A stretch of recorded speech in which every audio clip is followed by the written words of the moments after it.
Which one? In a chair. Ready? Are we ready? Yeah, here. Okay, hold it down. Have a seat. Hi, good evening. I'd like to call a special meeting of the City Council, City of Marysville to order Tuesday, November 5th, 2019 at 5:30. Roll call, please. Mr. Simmons? Here. Mr. Betacavoli? Here. Mr. Hudson? Here. Ms. McKenzie? Here. Mr. Samayoa? Here. I'd like to move to our one item, closed session pursuant to Government Code Section GC 54956.8. Closed session.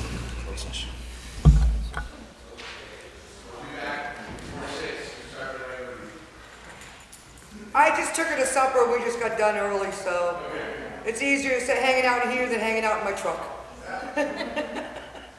Y'all ready for Monday? Well, I'm not getting all the base entries till tomorrow, so I don't get to lay out the board till tomorrow night. And I have to go to print Thursday so I can pick everything up Friday. Because when they sign in at the registration, they get a list of the parade entries and a map for the staging. And that's what I can't lay out until I get the base entries. But I got an email from the colonel that I've been dealing with, and he promises the list and all the entry forms tomorrow. Yeah, the base is taking their time this year. Do I have it on my, No, show me how. Mom, for all the years you've been wearing this thing, you think you could put the hat on by now? So it's on to stay? Okay. I don't think so. Look at me. No, it's cockeyed. Mom, 2 fingers from the elbow, from the eyebrows. 2 fingers up from your eyebrows. The top from the eyebrow to the edge of the cap. No, not the salute. 2 fingers up. There you go. Right there. Okay. Say it now. Just keep it right there. Don't move your head. You're fine. Don't move your head. Okay. Does it fit? Well, Yeah. I didn't bring my cap bag in. I got bobby pins in my bag. Well, it's I have my hair down. it's snug, I so put the cap on. I don't think it'll fall out. It's on snug. Okay. Yeah, I don't think it'll move. I'm reading the sign up there. Yeah. No, from What? your eyebrow. See? Yeah. See? 2 finger distance from the eyebrow to the Yeah. bottom of the cap. Okay. Okay. There you go. No, that's not a salute. The distance between your eyebrow and the cap is the width of 2 fingers. 2 fingers. See? See how I'm laying? See? 2 fingers from your eyebrows to the cap. Is that it? There, your hat's in the perfect place now. Good. Okay?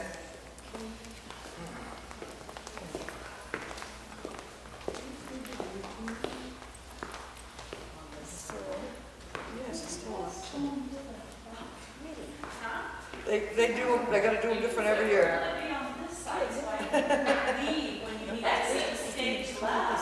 No, I only get them done if I want to listen to the parade. I do this every year. And every year they have to come up with a different design. This is this year's design. let's get, oh, my, just point. No, I do this just for the Veterans Day parade every year. I'd like to do that. We were there for an hour, Mom. Oh, each one is, Well, no, there's 3 nails that she striped, and then 2 that they just give me a blue base, and then stars and stripes. how long do I have to do it? An hour. It was an hour we sat in here today. Just to get my nails done. What's going on behind this? People come in for this. See, and that big plaque is the proclamation. We have a box of them in our storage right now. There's like 16 of them already. This is a 17th. We've got one every year for the parade. Is that 300? No. 3. What, 3 what? Oh, that's a timer for speakers. You know, if people come up to file complaints and stuff, they get to that little podium and then the clock starts. So they have 3 minutes to present their whatever, yeah. That doesn't come into play for the proclamation, especially if the mayor, Samayoya, calls all the vets up like he did last year and the year before. Last year we had like 15 of us up there. So they called all the vets in the room up for the proclamation. We were all up there for the picture. You were right in the middle. They put up, everybody kept putting you right down in the center of the group. Charles one, is that it? That's the idea, you give them a Charles one.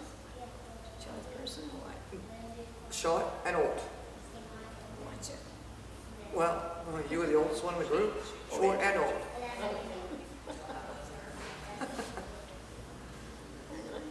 It was good for something. What kind of picture is that on your left? What kind of picture is that?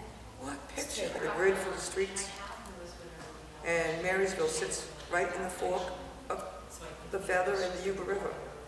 See, Marysville sits right in there. See how the two rivers, and then they come down and join up? And right in that middle is where Marysville's at. See? Right here. How you doing? Whatever it is, we didn't do it. Oh, you read your emails? Good for you. Whatever it is, we didn't do it. Because that's my base is 150. So you're going to be like number 7.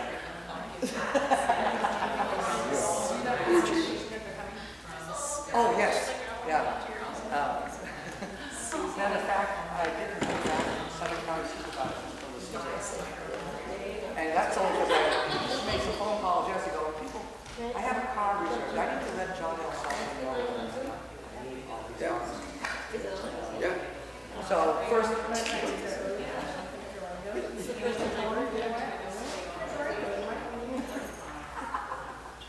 but yeah, 8:30 this morning is when Sutter County called me. I'm like, well, thanks. And 4 out of 5 are coming. How you guys doing? Got my message, I see it. Yes. So I'll go pick it up. Sometime you can get it too. I was just telling Matt, because that extra ready for like number 7. Because right now I'm not counting the base, but I'm at 54. Well, that's not even the last check to drop it. Well, the base. What's that? Oh, so they have, you got some there. I got, the only one I got the base so far is the 943. The 943 command is not coming because they're. Yes, we were. And they don't have it. Loved it. Actually, you know what really surprised me was, Until the tour gets here, so he said, I sent you a copy of John Elwood. Yeah, it's good. You know, It's good. but, I thought he'd be a little hokey. but the way they were talking on the phone today, Not at all. and then the email, if I go back and forth, I think we're gonna have a large contingency from the base too. They're just sending me all the entries one tomorrow in mass. So I'll start laying out, actually laying out the parade tomorrow. I'm going crazy. Nobody can get those lists, let's say, they sign. In order to get them done, I have to wait. I can't wait any longer. So where do we need to be and what time? For what? I forgot. For what? The parade. The parade? Are you marching in the parade with the post? I might as well. It's They- not that far. Downtown Marysville, even if you walk the whole city, it's not that far. Yeah. They'll sign in at Bank of America. You know the sidewalk that leads up right to D Street?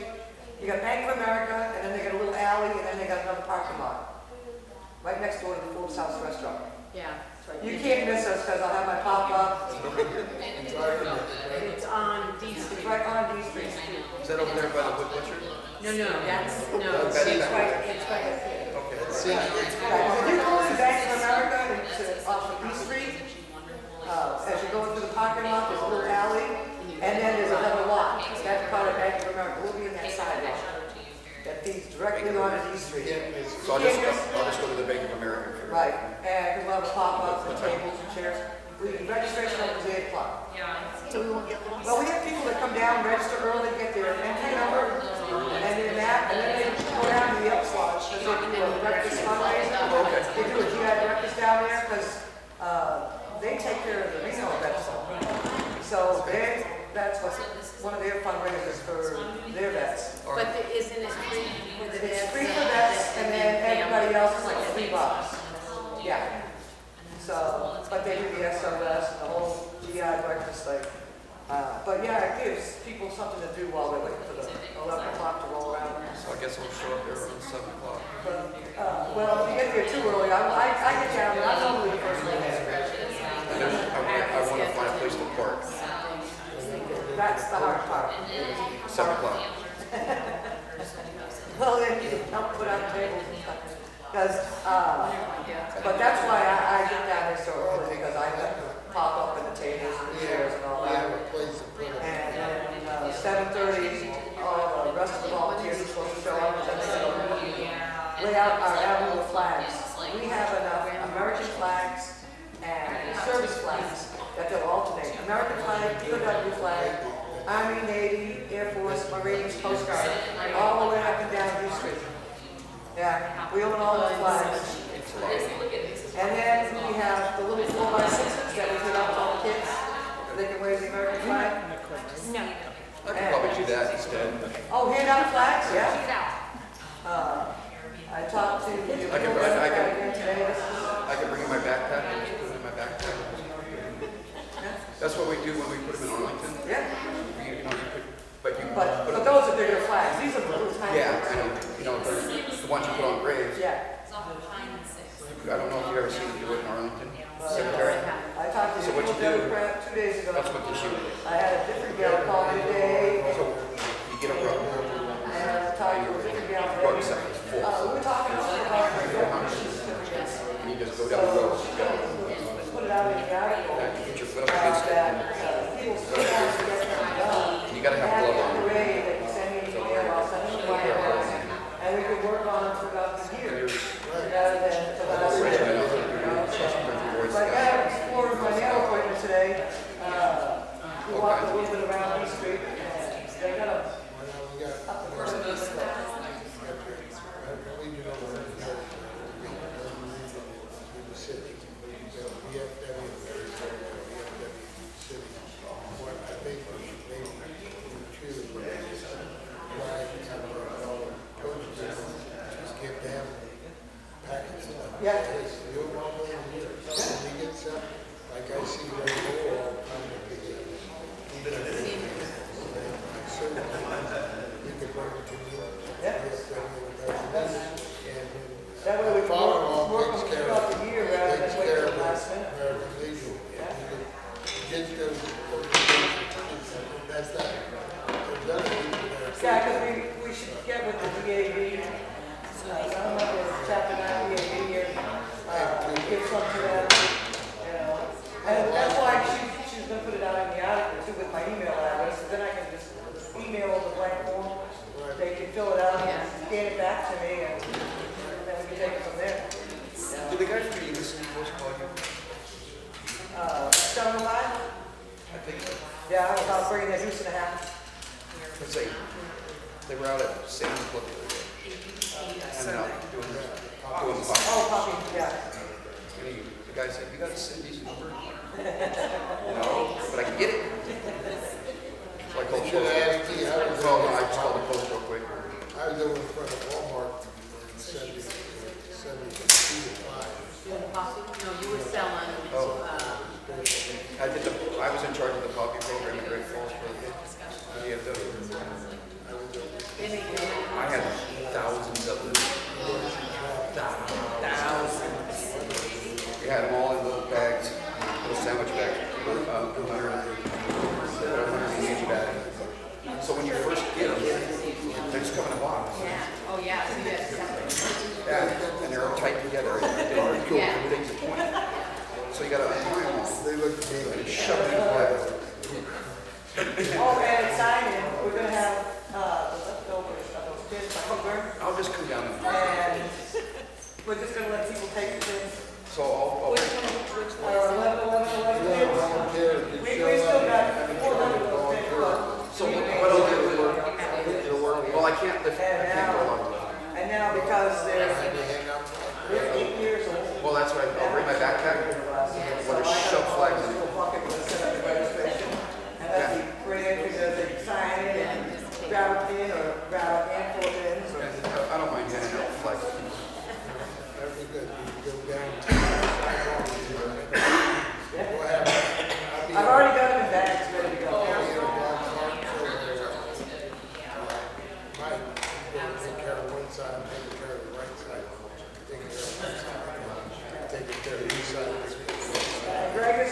down to help the flags and stuff, and I'll be here on you at 7.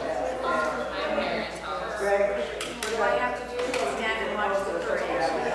big flags out. But yeah, that's the way.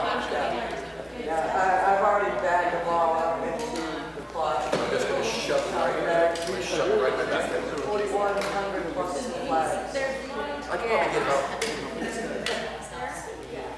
maybe 500. They're not heavy. No, they're both Well, Cindy, I was in the infantry for 8 years. I had a rug that was sticking out that far from me and that high. It weighed 120 pounds. The rug? The rug. Oh, your rug. What is what's that? What's that?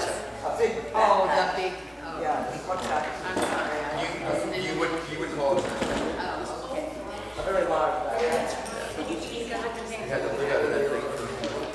I haven't seen it. They got the agenda out in the little pocket now? Just the agenda. 1, 2, 3. Are they out, like I said, are they out there? I'll just go grab them. All right, I'll share. We have to share. Roll call. Is he sound asleep now? I don't think so. He stays up every day. We have roll call. Yeah, we're usually one of the first up. Yeah. So we can leave right after that.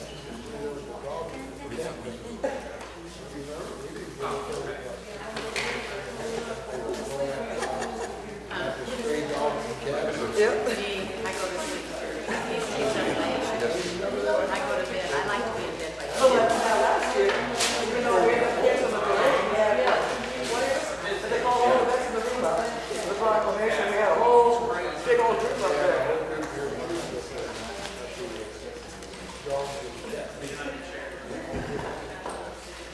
Yeah, they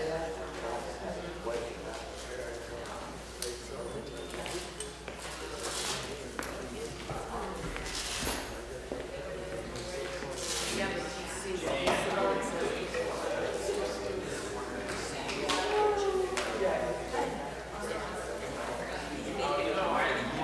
Oh, Donna, I got a couple of shirts pulled by you to bring over to you. Union shirts?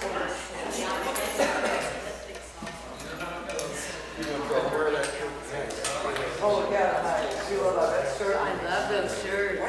Well, if the gal from Union College doesn't contact me about the 2 that she ordered, I'll have 2 extra. I got a Oh, good, that's perfect. and if she doesn't contact me soon about them shirts, I got to do something. I like the long sleeves. Short and long sleeves. Yeah, so like I say, I've done some work around for a while. And then I got a message from her that she wasn't going to be back here until the 4th of November. She was out of town. Well, I left her messages since then. She still hasn't called me back. So like that's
Social Security match is 7.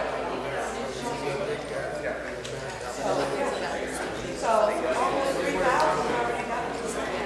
But they don't know that because nobody knows. No, I don't think I've done so far. That's it.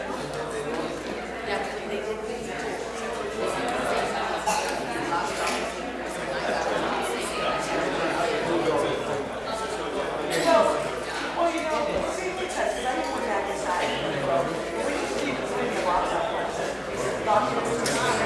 Oh, yeah, because they had to have page five all the time.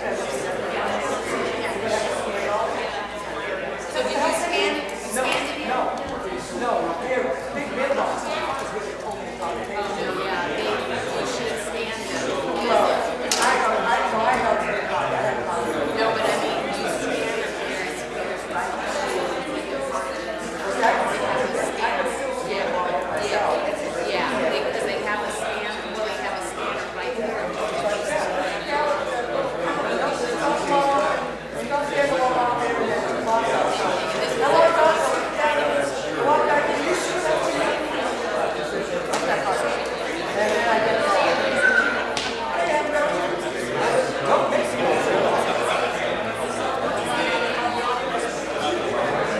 I don't think that's the right side.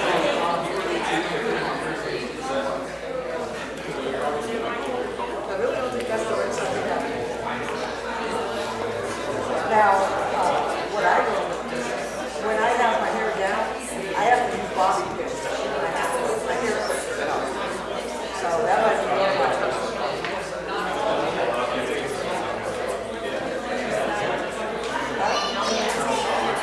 well, what was it? What was the cabinet?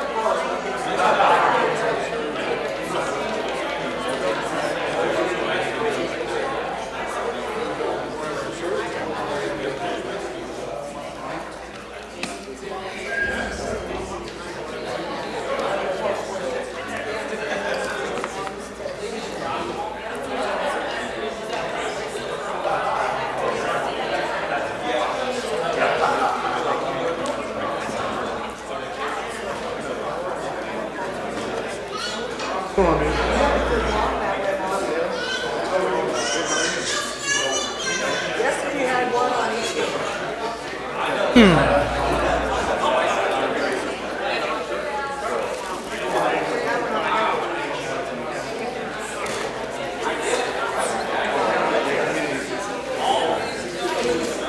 I do.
I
know.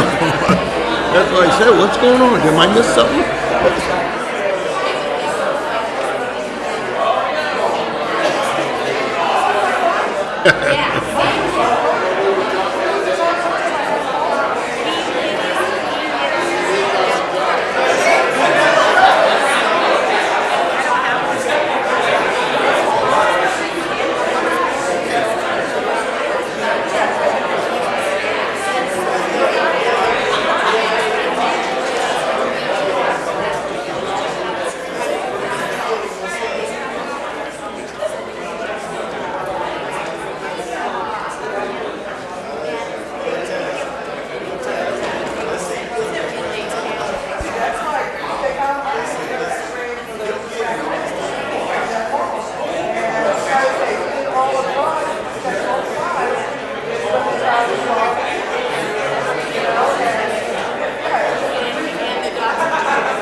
Good evening, everyone.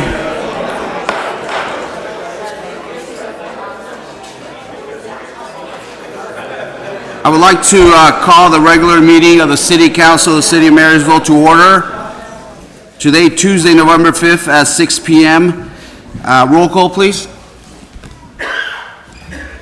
Mr. Simmons? Here. Mr. Betacavoli? Here. Mr. Hudson? Here. Ms. McKenzie? Here. Mr. Samayoa? Here. At this point, I'd like to ask everyone to please stand, remove your caps, and help me with the Pledge of Allegiance. Pledge. To the flag of the United States of America and to the republic for which it stands, one nation, under God, indivisible, with liberty and justice for all. Thank you, everyone. At this point, I'd like to ask our city manager if there are any changes to the agenda. There are no changes. Yeah, I'm going to pull item 4 in consent calendar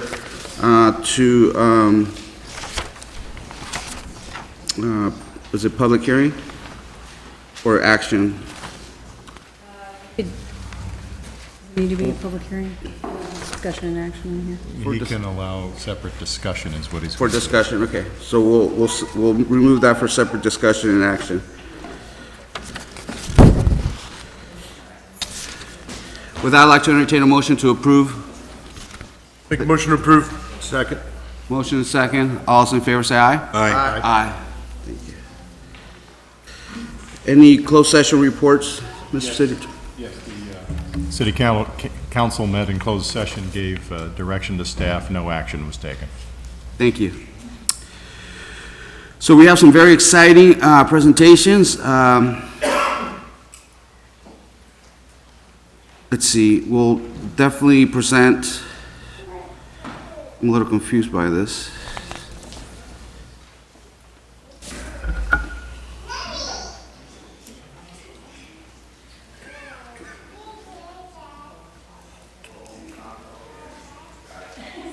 Sorry about that. They write me notes and I should be able to understand these. So we have 4 presentations. The first one is a Veterans Day proclamation, which will be accepted by Ms. Cindy Burrell. We'll also have Yuba Sutter LSA Teen Airplane Building Proclamation presented by Vice Mayor McKenzie at the dinner, who was presented at the dinner on 11/2/2019. We also have a Life-Saving Award for Sergeant Nelson Magana, presented by Chief Sachs, and we'll have a Gold Sox update presentation by Mr. Lininger.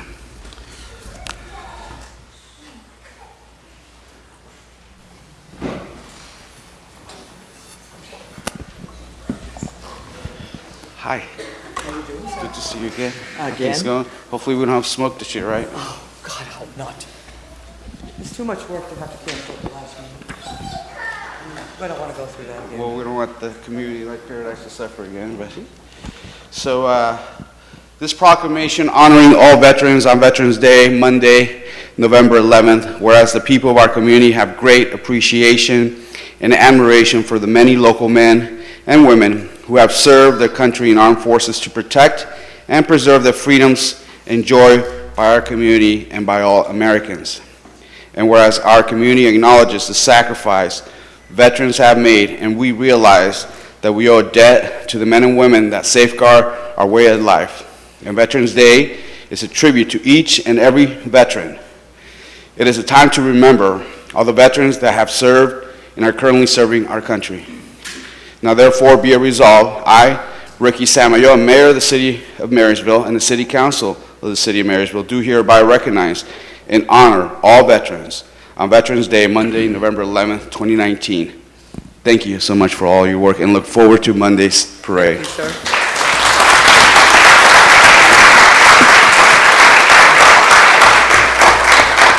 I'd like to thank everybody in the City Council and look forward to seeing you guys next Monday.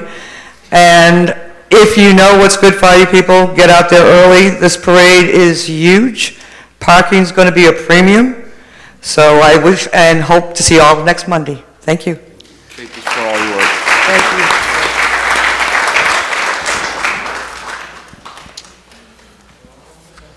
you. We have C, Chief Sachs. Yeah. I think B's already been presented.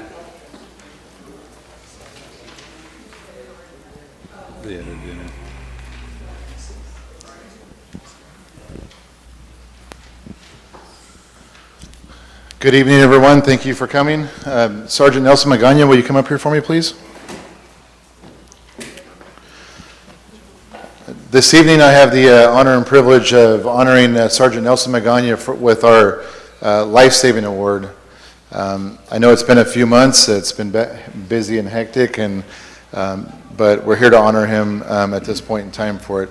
On July 5th, 2019, about 2:40 in the afternoon, we get a call for service at the Townhouse Motel, one of our local motels, for an unresponsive female. Officers arrived on scene and located a female laying on the bed.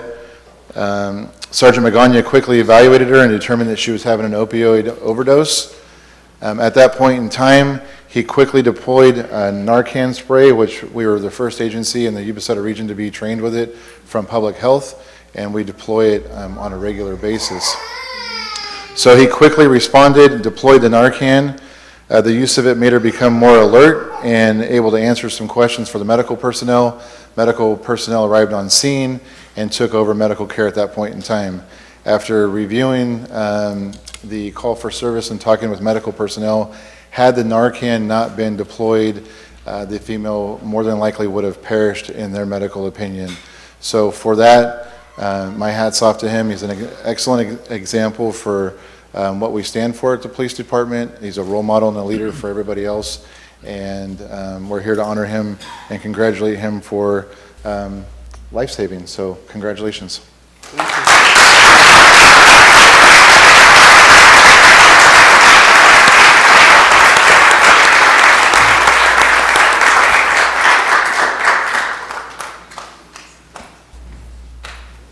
So we have a certificate for you for your life-saving measures, and then also a plaque trophy to signify what you did. All right.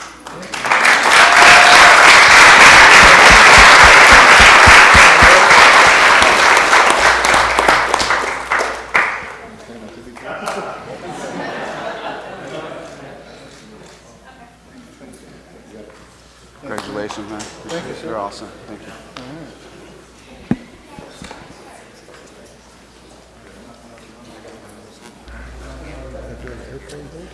They already did it. Did it all the dinner, formal dinner they had.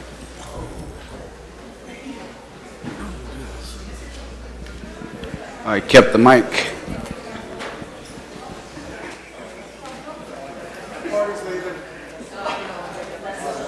Thanks everybody for coming, okay?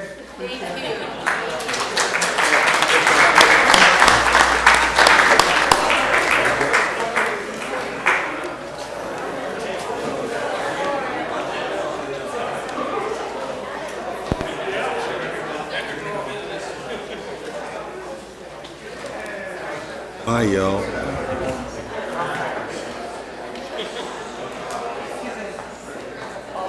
Cleared out fast. Yeah. Bye, y'all.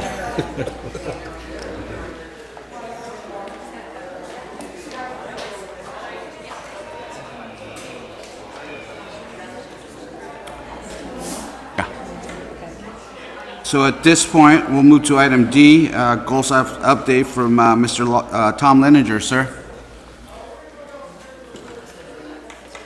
Thank you, Mr. Mayor. I'll say my ego was too deflated by the entire, I thought they were all here to hear me. But that's okay, I'm used to it. Thank you, Mr. Mayor, Ms. Vice Mayor, council members. I'm having a little bit of a thing here, a deja vu being here again. October 16th, 2006. They brought you back, man. There you go. You thought you were gone, but October 16th, 2006 was the first day I walked into the Gold Sox office, and I think some people say, wow, he's got a good memory, but that was my 42nd birthday. And the night before, I'd seen in Baseball America, which is a trade publication for baseball, that the then called and again called Yuba Sutter Gold Sox were for sale. I was 17 years into a law practice, as Mr. Bortson can kind of understand. Was getting a little tired of doing it, liked it, but was getting a little tired of doing it, and thought, wow, maybe I'll do something. That sounds like fun. So probably 4 months later, I made my first appearance in front of the council, early 2007. At that point, I talked about that I would be a good caretaker of the civic asset that is the Gold Sox, and how much fun it is out there, and we're going to carry on the good, affordable family entertainment that is the Gold Sox. Well, moving forward now, about a year after that, as some of you might remember, 2008 or so, the economy took a little bit of a downturn. I have said in the past that the worst decision I ever made at the time was trying to buy a baseball club right in the middle of the Great Recession. But over those years, we were able to keep things afloat. It wasn't easy, but we did what we needed to do, and we kept it afloat. And then in July of 2009, I was driving to San Francisco for a court appearance that I had, and I get a call, and I was about Dixon, and a friend of mine said to me, have you seen the Sacramento Bee today? And I said, no, I have not. He said, well, you need to take a look at it, you're in the paper. So I stopped in Dixon, I get the paper, and there it was, an article by Bill Patterson of the Sacramento Bee, team's big hometown hit, Yuba Sutter Gold Sox thrill communities laid low by the economy. And I read the article, and of course I was living the thing, so I knew, what was going on. Interestingly enough, the Appeal Democrat did kind of the same story, and I still have it. And right next to it, it shows that Yuba County unemployment was at 20% at that time. And that started kind of changing how I perceived the Gold Sox, because before that, the Gold Sox were all about hot dogs and peanuts and popcorn and fun summer nights. And I started thinking about the economics of the Gold Sox. And so what I did at that point was I started taking a look at it. And I looked where we were spending our money, what we were spending our money on, how many employees we had, and what we were bringing to the community, and trying to put some quantifiable feeling on it. And to do that, one of the things I had to do is I had to do a survey. And so I used a survey for visiting clubs that the Humboldt Crabs, who are the longest continuously running collegiate summer league organization in the United States, I think they're in their 76th consecutive year, had done when we went up there. So I did that over a 2-year period. And as you know, because I've shared it with all of you via an email, I put together some numbers. And on those numbers, 2 of the 3, we looked at tourism, we looked at who we employ, and we also looked at vendors. As far as the tourism, that's something we had to pull from the surveys that we had done. So those numbers come straight from a survey, and I had shared that with you, but I have them here. So what we found is that 70% of the fans, and of course 100% of the players, visiting players, come from outside the city of Marysville. Those players and fans stay for usually the series, because at the time we were running 11 weeks a year. So I was able to pull the numbers from 2003 through 2015, and at that time we had put into the economy $453,846 per year as far as tourism. Now, I understand that these things can always be moved around, but that one is the only one of these ones that's up for any kind of, I'm not arguing this, it's just any kind of a debate, because the other 2 are straight from profit and loss statements. Employment, people don't realize this. We average between 40 and 70 employees a year. On a big night, we'll have 70, big night being fireworks, 3rd of July. A slow night, Thursday in the middle of the summer when it's 109, we'll probably have 15 employees. But what we paid them over that period of time averaged $176,230 per year, for a total of $2.3 million during that period of time. And then vendors, another thing that's very important to us in this article, actually, when I looked at it, made me think about where are we spending our money. And so we try to spend it here in Marysville. Is it possible to spend all our money on vendors? No, as everybody knows. Do we spend some money on the internet? Absolutely. Do we spend some money across the river? Absolutely. But just for example, America's Best Motel is where we put up all the players, the visiting players, for a number of years. So that was all Marysville. Wayne Null Construction, any of the things we needed to do, we always use him. He's local. Signworks, who used to be right next to the old John L. Sullivan, we always use them. We use the gym over here, things along those lines. So we try to keep it in Marysville, and the numbers that I put in here, which was an average yearly of $453,153 over that time period, is money that was spent locally. Not all in Marysville, but all locally. I pulled out anything that was internet or anywhere else. So why do I even get into this? Because to me, it gave me a different perception of what this means to the community. Is it still great summer nights? Absolutely. Is it, fun to go out there, fun, affordable family entertainment? But to me, it's a lot more than that. And really, my perception is it's much different than that. As you know, or maybe you don't know, in 2014, when I presented these same numbers to the council, I then shortly thereafter stepped away from the Gold Sox. We were out of it from end of 2014 till November 27th of this year, or last year. In those 4 or 5 years I was off, it gave me time to reflect and think about, what we'd done with the Gold Sox and what the Gold Sox are.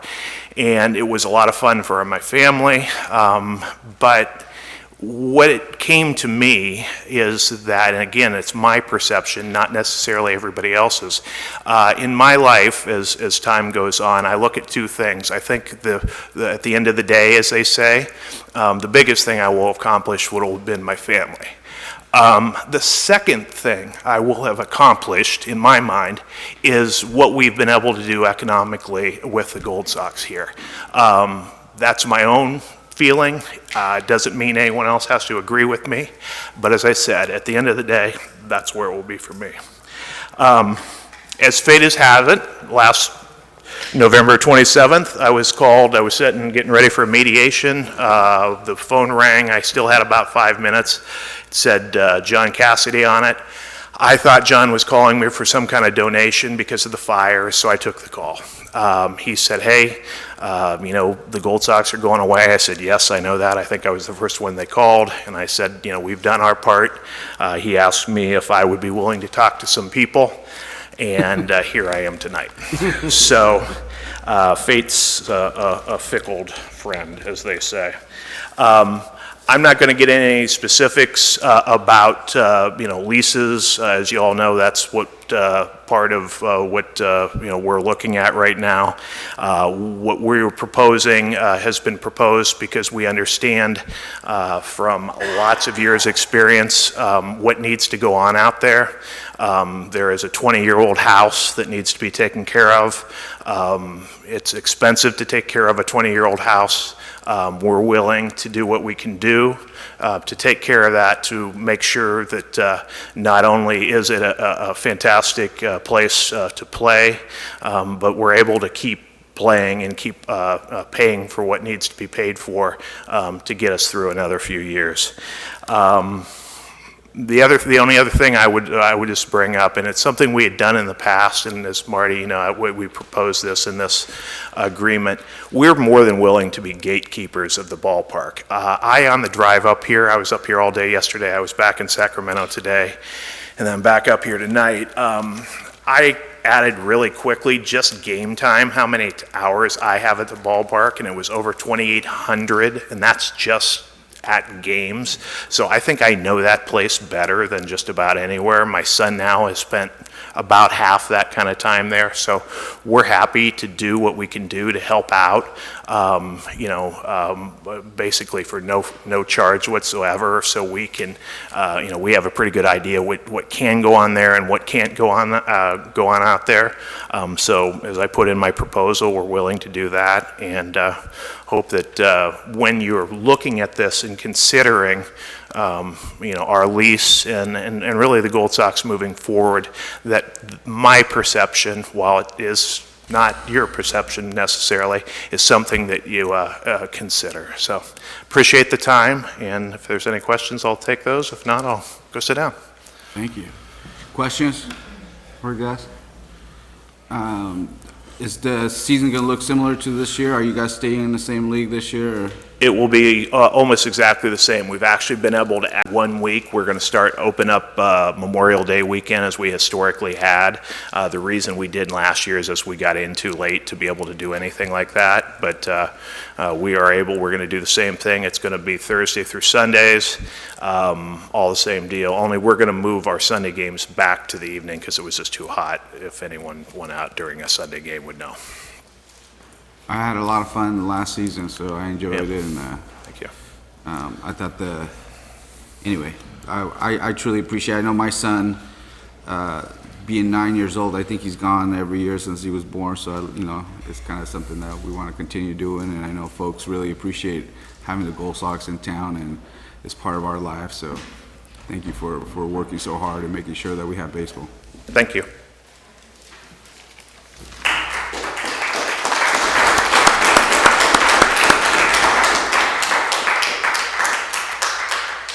And you got the mayor's box.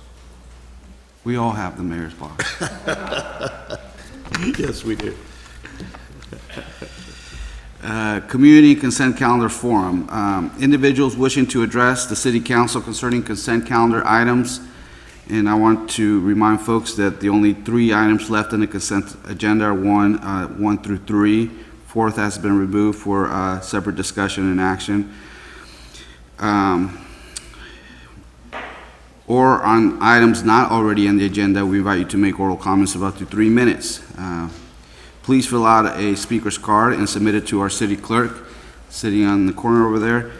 When you're called, we ask you to please go to the podium and give your name clearly for audio recording. You are requested to please address your comments to the council and not to the audience. And we let you know that by state law, the council is not permitted to undertake any action or discussion on any items not appearing on the posted. There's actually 2. Oh, I'm sorry. I apologize. The consent items are 1 through 3, 5, and 6. Thank you for that clarification. So with that, I'd like to invite folks from the public. Any members of the public have? Received 4, and all of them want to discuss the item number 4. Okay, so any other members of the public like to speak on items not on the agenda?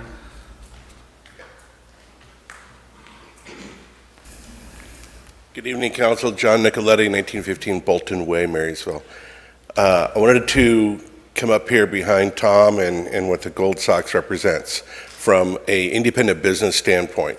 So, had a busy weekend going. I think it was 1 or 2 seasons after the Mudcats, which we were early adopters then. We stayed with it each year. I had to race home to East Marysville for whatever, and got a call that the restaurant was just going wild. So I'm coming back through. Lights are on at the park. People are walking around the lake. The Peach Festival is lit up. There's bands on 6th Street. It's looking like this town is the place to be. And it wasn't just that every booth and table and bar stool was full at the dollar. It was all of the restaurant people I talked to the next couple of days said absolutely it's there. And it's not like a spike. It's not like a single event. It's more like a wave. Once people get comfortable and used to their habit of coming into Marysville, it starts to become normal for them to get their entertainment here. So this is way back in those early days that Tom was talking about. Today, between then and now, we've added at least 25 more eating establishments and entertainment opportunities in the city of Yuba City. So it is tough to get people to get motivated to come all the way over here. And in this particular last season, the majority of the people that invested in the Gold Sox were Sutter County residents at $5,000 a piece, saying it was worth the investment. You've got an incredibly unique moment in enterprise, in growing enterprise. So anything that happens at the anchor affects everybody else, it benefits them all pretty much equally. So please keep in mind, restaurants have to work very, very hard. When you have something as great as the Gold Sox, it helps all boats rise. And I think that's when we really see the benefits for local economy. Thanks. Thank you, sir. Appreciate it. Anyone else? Okay, seeing none, we'll move to consent calendar. All matters in the consent calendar are considered routine and therefore approved by one motion, unless any member of the council or the city manager's first request that a matter be removed from the consent calendar. What's the will of the council? Move to approve. Motion? Second. Motion and second. All those in favor say aye. Aye. Motion is approved with the vote of 5-0. Now we'll move to item 4.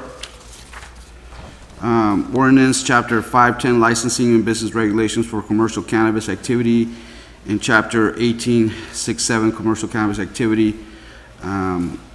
Before I let the chief or city manager take on introducing the item, I think the reason I pulled this because I think it's important to listen to folks who might disagree with the ordinance. I think I want to be respectful of your thoughts and ideas and reasons why you may be against this ordinance. And again, I have my own thoughts, and I hope you can respect my thoughts as well for being in support of this ordinance. That's why I pulled it. I want to give people an opportunity to have good dialogue and constructive dialogue. With that, Marty? Actually, staff, we weren't actually planning on giving a presentation, but if it pleases the council, certainly we can do that, a brief, because we did a presentation last time, but, so with that, Chief Sachs is going to give a brief presentation. Good evening, Mr. Mayor, council members of the City Council. The item before the council is the second reading and adoption of an ordinance repealing and replacing Chapter 510 and amending 18.67 of the Marysville Municipal Code that regulate adult use commercial cannabis activity. On October 10th, the council approved the first reading of the ordinance that allows for adult use of cannabis in the city limits, allows for delivery of cannabis in the city limits, changes sections of zoning code and regulatory chapters to be consistent with state law, continues to require a planning commission use permit for commercial cannabis activity, and allows existing medical marijuana dispensaries to engage in retail cannabis sales subject to restrictions in the zoning ordinance, regulatory ordinance, and subject to state licensing procedures. The ordinance also incorporates the clarifying changes to the zoning ordinance that we presented to the council on October 10th. Those changes establish uniform land use separation provisions on a citywide basis. Staff recommends this evening that the council waive the second reading and pass an ordinance repealing and replacing Chapter 510, licensing and business regulations for commercial cannabis activity, for adoption on November 5th, 2019. Waive the second reading and pass an ordinance amending Chapter 18.67, commercial cannabis activity. And lastly, pass a motion directing the city clerk to publish the ordinances in the official newspaper within 15 days of said adoption. Thank you. Any questions, clarification questions from the council members? Otherwise, I'd like to invite the public to come up and make their comments. Seeing none, who's the first speaker? First is Francisco Reveles.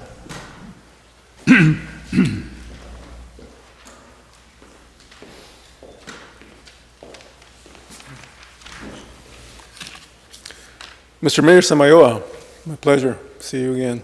Good to see you. Manager Brown, members of the City Council, it's an honor. I extend my respect to all of you. Vice Mayor McKenzie, Chief Sachs, and members of the community here. As a Yuba County Superintendent of Schools, I find it compelling that I come before you right now regarding the item that was just pulled, and I thank you, Mayor Samayoa.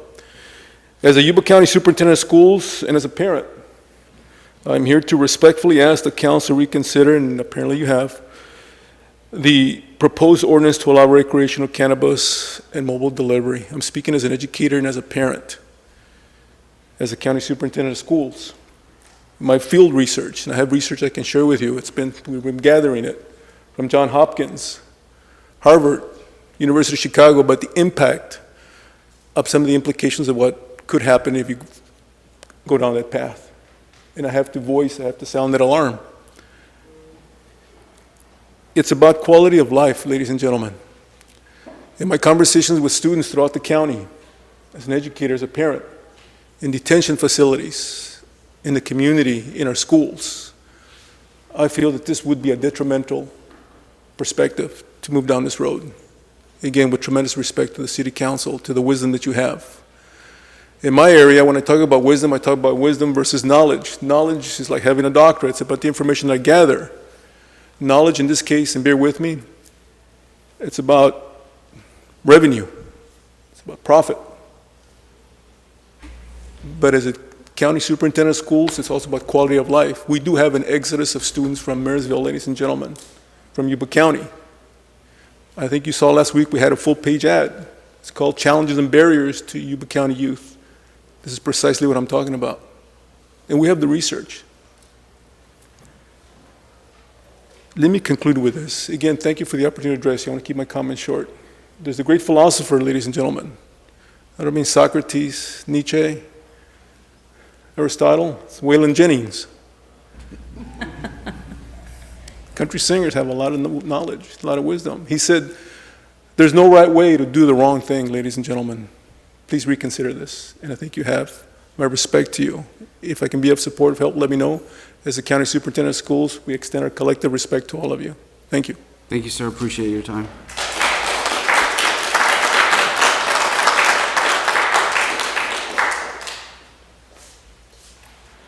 Next is Anton Sorensen.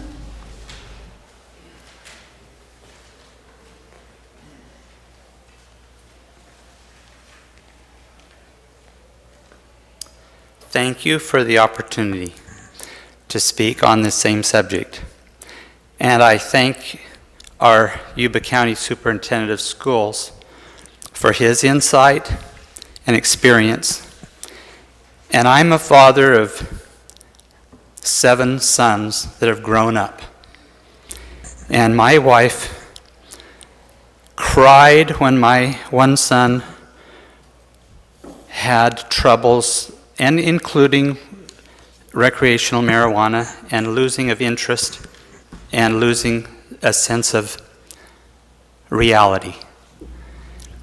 And it's been a long struggle for him to be a productive worker in the community, though he's moved out of the area. And I have friends that may benefit from medical marijuana, and I have friends that, I'm just saying that we can love everyone and still sorrow for them for taking the wrong path. And I also want to, I read an article in the newspaper, and I just wanted to thank the councilman that was Vice Mayor Stephanie McKenzie for being in the paper, from what I understood, encouraging that we do not have medical marijuana made so easily available. And that's all I have to say. Thank you, sir.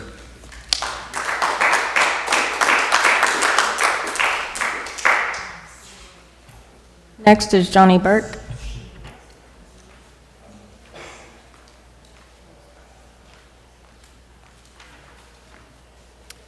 Johnny Burke, 532 East 15th Street.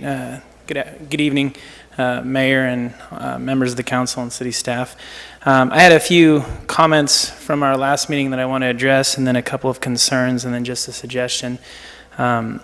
Budakavoy, at the last meeting, you had mentioned how you were concerned about the free-for-all for unregulated things, and I agree wholeheartedly with you. I think that we disagree on some views, and I totally respect the council, and I respect everyone up there about their love for Marysville. I totally agree with you on that, and I think that we should have an ordinance for things that concern distribution and delivery and the things that are open right now. What I'm advocating is that we don't take another step and go from medicinal to adult use or recreational use. And so I think that you're right on the right track. There's some things, some loopholes that we need to address in the city and do that. Mr. Simmons, I just wanted to mention, at the last meeting you had mentioned vaping. I'm totally with you. You had mentioned vaping being very dangerous for our kids. I'm looking into that too. I just wanted to let you know I'm with you on that too. But Ms. Brown, I wanted to suggest something to you. At the last meeting you had said that when the medicinal dispensaries came in, our city wasn't prepared to start looking at recreational. I don't think that actually was the case. If you were to consult with the mayor or Mr. Simmons, you'd find that the council at the time was split 3-2, with Chris Pedigo being the deciding vote for medicinal, but there was no desire to go recreational at that time. And then you had Mr. Whitmore and Mrs. McKenzie who were against. So I think the intent all along was to go with overall marijuana dispensaries and not just medicinal. I thought you might find that interesting. But and then Mr. Hudson, you had mentioned how the state regulations look pretty good. I think that this ordinance has a couple of spots. Our City Planning Commission had recommended to put in a note about any kind of church facility that had a youth program, and it was changed to youth facility, which would be designated as over 51% of the time. I don't think that covers what the Planning Commission is, so I think that this ordinance should be addressed. I have about a minute left, so I'll be real quick here. I also don't think Ellis Lake falls into that category if you look at how it's been specified, which means that dispensaries would be able to be very close to Ellis Lake, which is what we're trying to really focus on in the city. I just think marijuana business is a very dangerous business. It's a cash business. Today there was a deputy laid to rest because of a marijuana grow issue. It was an illegal grow, I admit that, but I think that there's going to be lots of grows and things and problems. The last thing I'll say is that there's a lot of billboards in Sacramento advertising marijuana. It looks very terrible. We will be the draw. People will come here for marijuana and not for this downtown renaissance that we're trying to get. It's not how we want to build our company. So my suggestion is put this up for election next year for 2020. Let the citizens of Marysville decide if they want to have adult use marijuana and postpone it until then, but pass an ordinance to get the regulations on the things that are through. Thank you for listening to my comments. I appreciate all of you very much. Thank you, sir. Appreciate your time.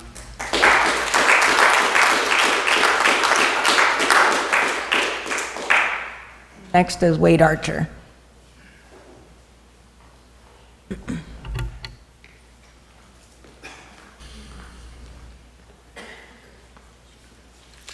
Thank you for this opportunity to be able to speak to you.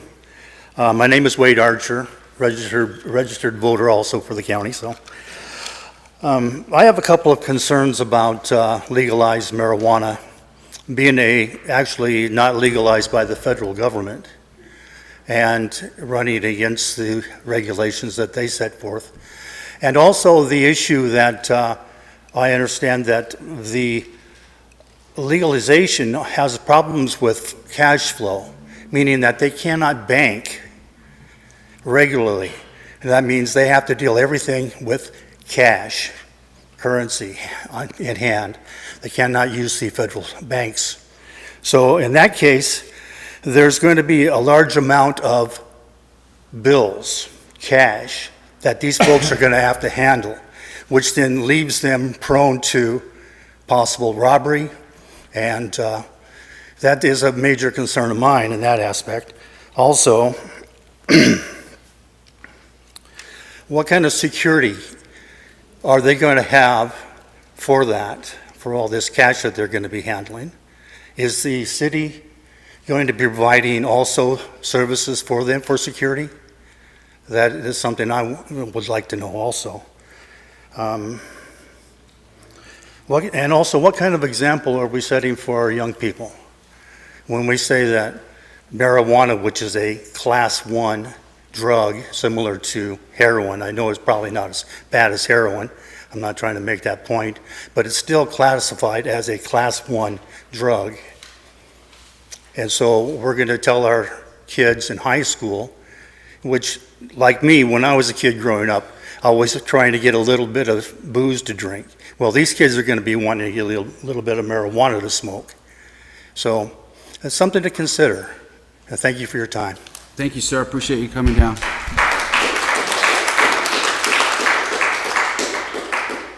Any other members of the public like to comment on this item?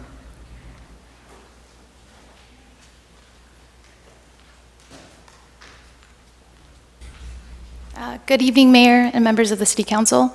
My name is Angelica Sanchez, and I'm here in support of the resolution. The inclusion of adult use and delivery is incredibly important to stifle the black market and let the regulated market thrive. As much as we'd like to stop the use of marijuana, it's something that's happening everywhere. As you all are aware, the supply of toxic vape pens from the unregulated black market have caused illness across the country. If we give people a place to purchase regulated cannabis, they won't have to go to the black market to get it. Thank you. Thank you, ma'am. Ms. Anderson? Can you make sure you fill out a card? Folks who spoke, just fill out a card when you have a chance. I'm sorry, I didn't really come to speak tonight. I just It's okay. came to... Thank you for stepping up. Thank you. Okay. I'm Laura Anderson. I'm a second grade teacher at Kynec Elementary. I do not live in Marysville, although I wish I did. Yeah, and I would just like to speak as a teacher to encourage you to not do this. I see the effects of drug use all the time in school, and kids coming smelling like marijuana, and it does affect them even if they're not using it. So I would just really encourage you. I really appreciate it. I don't know which person said it, but I think you're going to attract what you don't want to attract. And Marysville has so much potential. It's a beautiful little city. I really think this could become a problem. So I would be speaking against it. And I really appreciate your time. Thank you so much. Thank you, Ms. Anderson.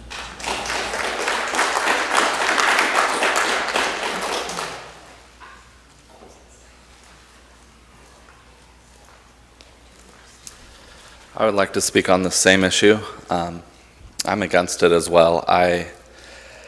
I've smelled more marijuana than I've wanted to count. I know it just gets worse the more accepting we are of it. The kids, they really, more and more year after year, they think it's more and more okay. And I just think, like others have mentioned, the federal government hasn't okayed it. And I just want to leave it with that. Thank you. Thank you, sir. I appreciate your time. My name is Anton Sorensen, Jr. Appreciate it. If you could fill out a card, I appreciate that. Thank you.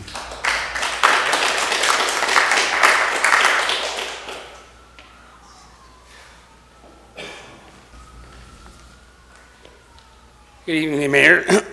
I'm Brandon. I live at the end of East 22nd at 1210 East 22nd Street. If we all just look at the little map up there on the wall, well, it's a great big map. It's kind of a bigger ordeal. I moved here from Southern California when I was about 8 years old to that little place over there that's located on the map. It was pretty rough down in Los Angeles. It's pretty rough in Sacramento, San Francisco, and all the major cities.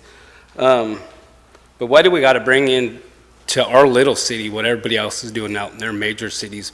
Why don't we look at the crime that's going on there, and instead of implementing what they're implementing, just go ahead and figure it out for ourselves and stop implementing all those things that the major cities are doing. I agree that, marijuana helps some people. I don't agree that that's something that's readily and available for my kids. My son's 15, my daughter's 10. Alcohol, vaping, cigarettes, chew. What else are we going to add to the list besides marijuana that's being implemented into this our city's codes and regulations on what our kids can have in our systems that's readily available at any time they want it. I was nervous last time. I'm nervous this time again. But I don't want my kids being able to have access to pot just at any times. The crime is just outstanding. It's not just because, some people, they're doing what they're doing and they're doing it for medical reasons. We're seeing it all the time. 2,200 plants up in the hills all the time. I'm reading this all on Facebook. Every time I turn around, SWAT just went up the hill this morning. I'm sure they went to go kicking in somebody else's door for another major pot grow. I understand, like I said, that it helps some people. But why do we got to just go ahead and just say, hey, go ahead and do what you want. You're going to anyways. I mean, I smell it all the time. I don't like the smell of it. I grew up smoking it. Now I don't like the smell of it. I grew up smoking cigarettes too. I don't like the smell of that no more. It's just something that I'd rather not have around my kids anymore. It's been long enough, and it needs to be kind of dampered down. Like I said, why are we implementing the major cities when we're such a little city? And that's what I grew up to, 35 years in this area of the same thing. Like what I came to, still like it today, and I'd rather not deal with all the extra animosity. There's people getting doors kicked in by other people because they want their stash, what they're growing. People are dying over this. It's not just a little thing. It's not like alcohol where it's readily available at the alcohol store. You have to have an ID for that. And I understand kids get it too, but there's kids in these houses where people are kicking in these doors, doing home invasions, taking money, taking pot, and taking everything else that they want. I mean, that's just my opinion. I appreciate it. Thank you, sir.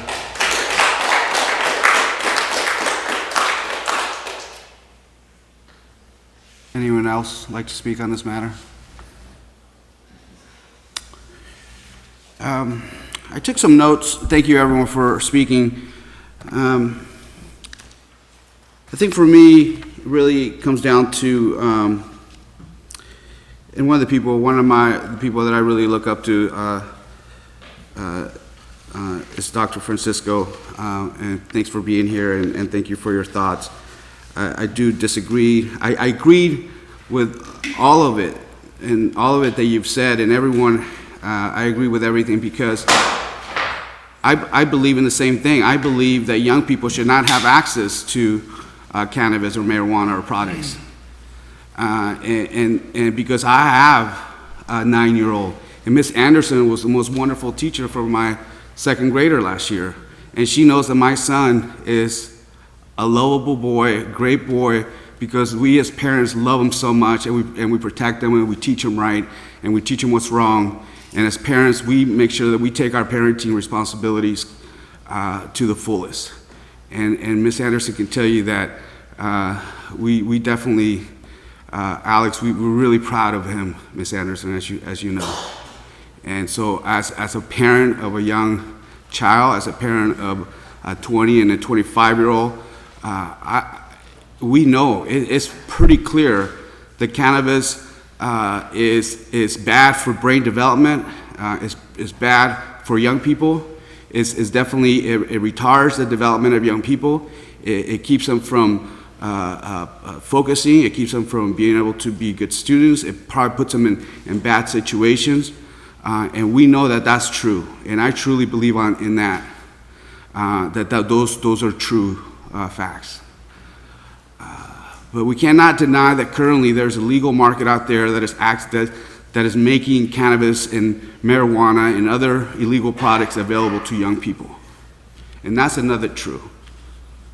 We cannot say that doesn't happen right now, because we know that our kids right now are accessing illegal marijuana from the illegal markets that is being produced up in the hills and use all kinds of chemicals and has all kinds of dirt and poisons, and it's poisoning our kids, and it's bad. The reason why I support regulating cannabis is because having regulations, then we have control. This is regulating adult use cannabis for those who are 21 and over who want to, whether because of pain management or because they want to recreate with it as adults. People have a choice as adults to choose what they want. The state of California has said,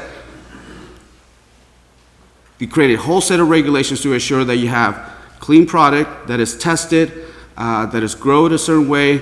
The regulations are endless from the state. And I really appreciate that, because what we had in the past hasn't worked. The war on drugs hasn't worked. The war on drugs just filled a lot of jails with a lot of young people because they were carrying a bag of weed in their car. That's what the war on drugs has done. That's not having control. I agree young people should not have cannabis because it's not good for their development. And I would work with you, doctor, to work on an educational campaign, to work with our parents, to work with our young people, to show them the negative effects that cannabis has on them. And I'll even ask the industry and the providers here to participate in that campaign and to be very informative of the negative effects of cannabis, but not regulating that we have no control over it, and we can't minimize or attack the black market that is really affecting our kids. People right now, California allows people to grow 6 plants on their own at home. That's what the state allows. But this ordinance makes sure that they do it a certain way, otherwise our police department has the right to go out there and make sure that they do it correctly. They do it in a separate house, they have certain ventilation, that's a good ordinance. This ordinance also assures that the people right now who are driving and delivering cannabis in our neighborhoods right now, you can go to an app called Weed Maps, and Weed Maps shows you that there's a couple businesses, mobile businesses, where you can contact right now, select from a menu, and they'll drop it off at your house. Without this ordinance, we have no control over that.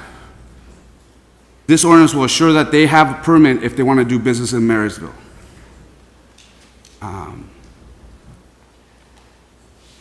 going back, with no regulation, we have no control. And we have a better chance of getting cannabis and weed out of our children's hands this way by legalizing and ensure that the security of the facilities is very tight. Our chief of police has done a tremendous job. He can go right now on his phone and take a look at every corner of that facility. That's security. He can do that right now to any of our facilities. So yes, there are some things that needs to be changed, and hopefully they'll get the banking regulations going so we don't have to deal about some of the crimes related to cash or being attacked for that. But this is why I agree on regulating cannabis in our area, because we want to keep it away from kids. And I ultimately, with your help, Doctor, I would love to work with you on an educational campaign to assure people understand the negative effects the cannabis has on our young people in their development. Anyone else like to say anything? I just want to state pretty much in support of everything that the mayor said here. I have grandkids that are teenagers, and I was never a pot smoker. I don't want them to be a pot smoker. If it was up to me, it wouldn't have been legalized for recreation. Mr. Burke, I'm glad you understood my point of wanting to control it. The issue comes back to we don't have a choice that it's become recreational legal. The state did that. The liberals wanted it, they got it. But we have to be able to have some controls on it. And I think maybe the chief could elaborate on this some, and I think the mayor hit most of it. But if we don't put this ordinance in, it's a free-for-all, not only on medical, but also on recreational. So it's not that we're putting this in to allow something. We're putting this in so we can have some legal controls, some ways to deal with it. And Chief, maybe you could expand just a little bit on what would happen with no ordinance. Put you on the spot there a little bit. It's okay. A little bit. I've got big shoulders. Without the ordinance, we have no regulation, just like you said. So the illegal black market is going to continue to do what they do, and it's still going to be accessible through the black market with the pesticides and everything else that goes into it. And, you know, it gets laced with certain things and it's not regulated. Under the regulation side, when it goes to the dispensaries, what we have found out over time, and mind you, we've never, you know, somebody mentioned robbery and all that other stuff earlier. We have not had one call for service at either one of the dispensaries in the year that they've been open. We have 24-hour surveillance on every square foot of that besides the locker room and the bathrooms, obviously for federal privacy reasons, and nor do we want that. However, we meet with them, we audit them periodically. We're in constant communication with them. They have 24-hour armed security at both facilities. That means armed guards on, above and beyond, you know, the security measures that we put in place for them. So when we go back and look at the regulation side, if it's out there, it's laced with stuff, whatever happens on the black market happens, we can't control that. When it comes to the dispensaries, and what we've learned is with the state's new track and trace program, everything's barcoded from the grow operation to the end user. So at any point in time, if anything is confiscated and if anybody gets sick, whatever the case may be, we know the grower, who it was tested by, what dispensary it went to, who the customer was it went to. So from beginning to end, throughout the whole process on the regulation side. The other side of it, if we didn't have this ordinance, would be on the delivery side. Mr. Mayor mentioned weed maps. He said a couple. I was on there earlier today just to see how many there were, and there were 15 in the Yuba Sutter region. There's 15 mobile delivery services that I counted up, and they just keep popping up all the time because they're not regulated.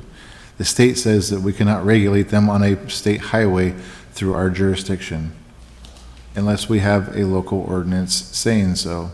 So you imagine that right now, then they can't deliver to a public property, so we can't order up and deliver it to City Hall or any other public or government property.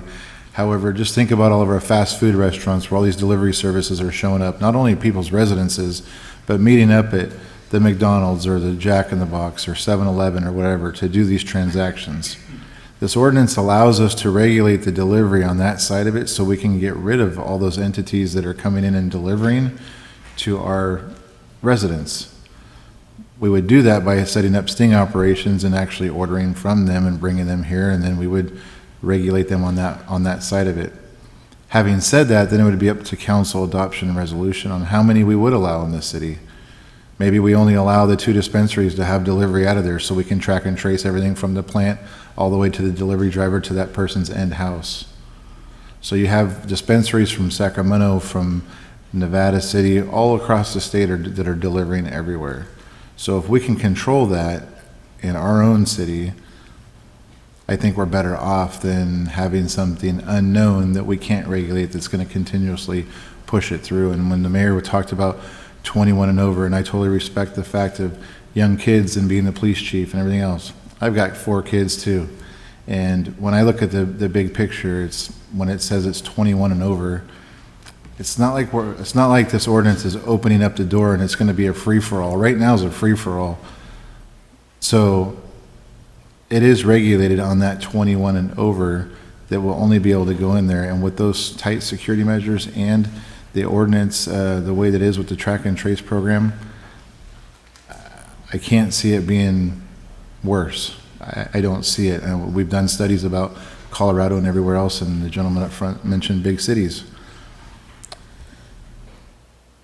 Big cities have crime because they're big cities and there's a lot more people and there's a lot more violent crime than somebody with marijuana. Currently, we find somebody with marijuana and the state's legalized it.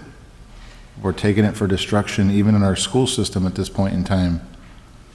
So if we can help regulate that side of it, I think we're going to be better off, but we'll never know until we look at that side of it and we try it and we figure out where we end up at the end of the day. So. And I just want to finish with one other thing.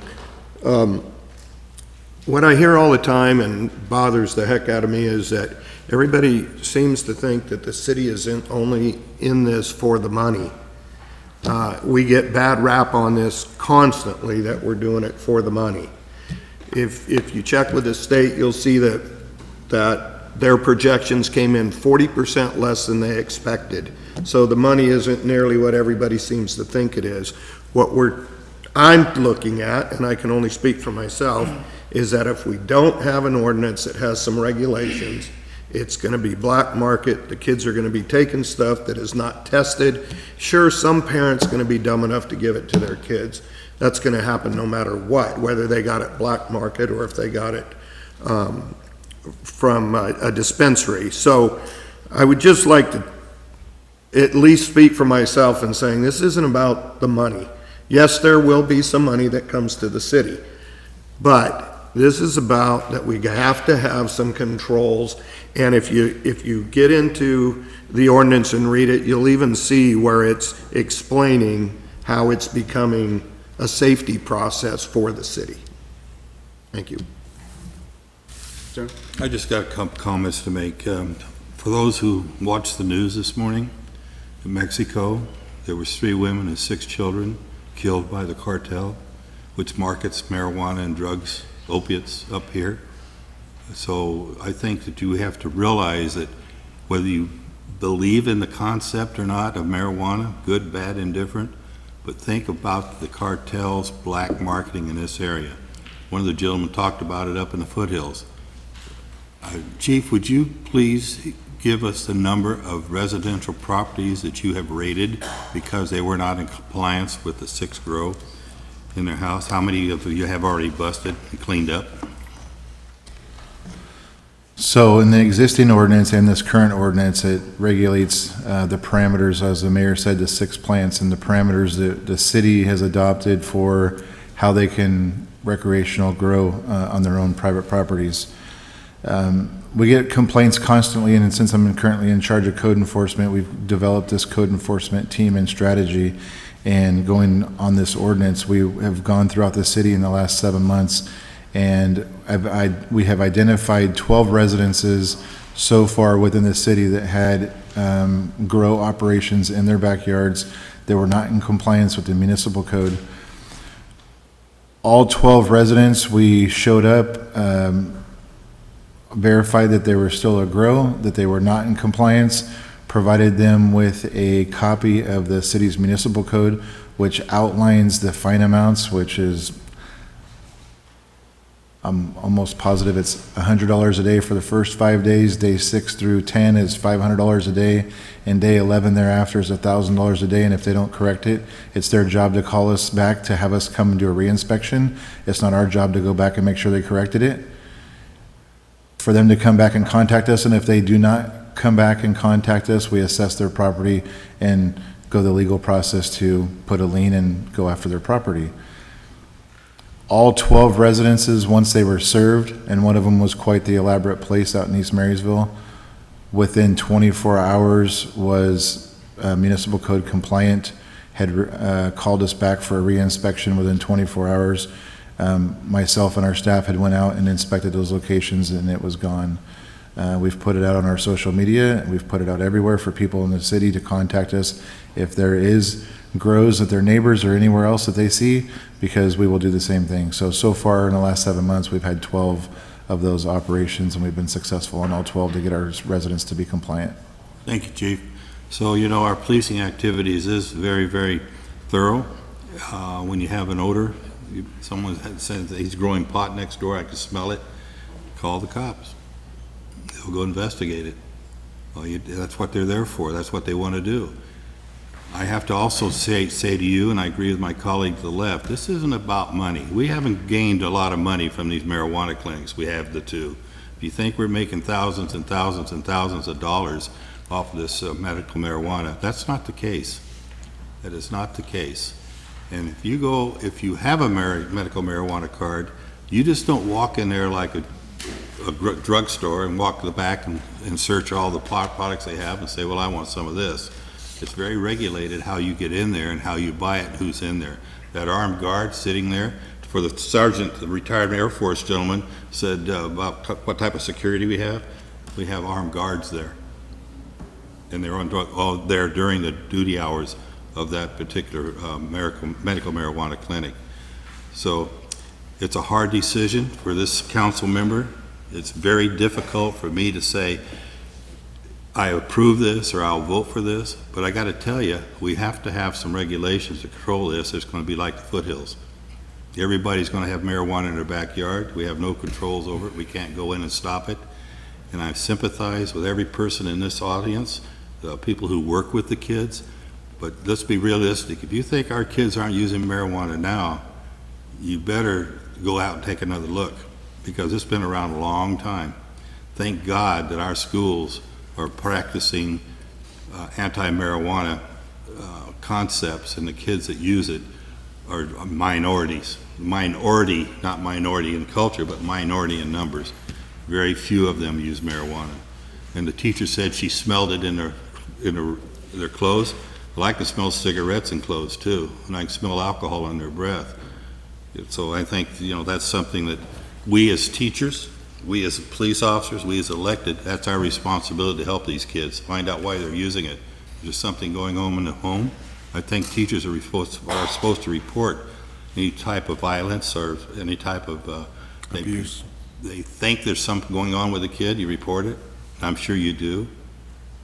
But I guess I've preached enough, and the mayor did a good job what he was talking about. So I just want to caution you that this isn't about money, because you can look at our budget and see how much money we make off of this. It doesn't even pay for the staff time to do it.